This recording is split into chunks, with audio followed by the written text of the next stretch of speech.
We don't hear nowhere in the media about this. We don't hear nowhere from any black activists even speak about this. Nowhere in the media, no black activists, no one speak about this in this double standard. But when they hear in the news about OJ, every time white people get a chance to talk about OJ, they talk about him. Oh, he's guilty. He's not guilty. OJ was found not guilty in criminal court, so how he's guilty? Oh, he's found guilty in civil court. Okay, U.S. government was found guilty in civil court from killing Martin Luther King Jr. I don't hear you guys talking about that or promoting that. And this is the double standard, and this is show the hypocrisy and the racism of whites. They are never going to change. This is who they are in this country. They are never going to change. Their mentality never is going to change. Their psyche is never going to change. Racism is embedded into them. It's even to their laws and their culture. It's embedded in them. This is who they are, and they can't change because something is wrong with the heart. Something is wrong with their heart. They got a disease in the heart, so they can't change. And I'm saying all of them can't change. So when we look at O.J. Simpson, to this day, I was watching the news and they talking about O.J. Simpson civil case about the $22 million. They still want the family of his deceased wife and Goldsman's family, the other person who was slaughtered on his property. They're still waiting for some type of payment. They're looking for a way to get all of OJ's money. But they won't never talk about on the news, especially when they talk about Martin Luther King Jr., that the U.S. government in civil case was found guilty. They'll never even mention it in the news. I have never seen no news brought, ABC News, CBS, Fox, CNN, none of these new broadcasts will mention this. None of them. None of them will mention this case. None of them will talk about the civil case and what happened in the civil case. None of the mainstream media will talk about this, but every mainstream media will talk about O.J. Simpson civil case, that he's guilty according to the civil case. Now, this is some food for thought for some people to see the hypocrisy of in the double standards of these peoples, because it's very hard for whites to be just. It's very hard for them, it's very hard, especially when it comes to black people. It's very hard for them to be just and be equal.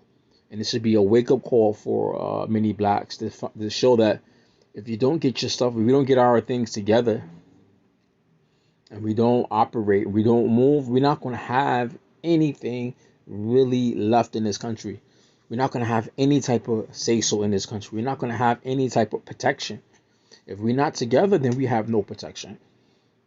Because any way you look at it, and this is only showing from the point of the media, how the double standard in the media. But we could find other things when we look into government, how government runs, how the court system runs, how the healthcare runs. That's double standard it has double standards that is against blacks. Right. So we'll end for today.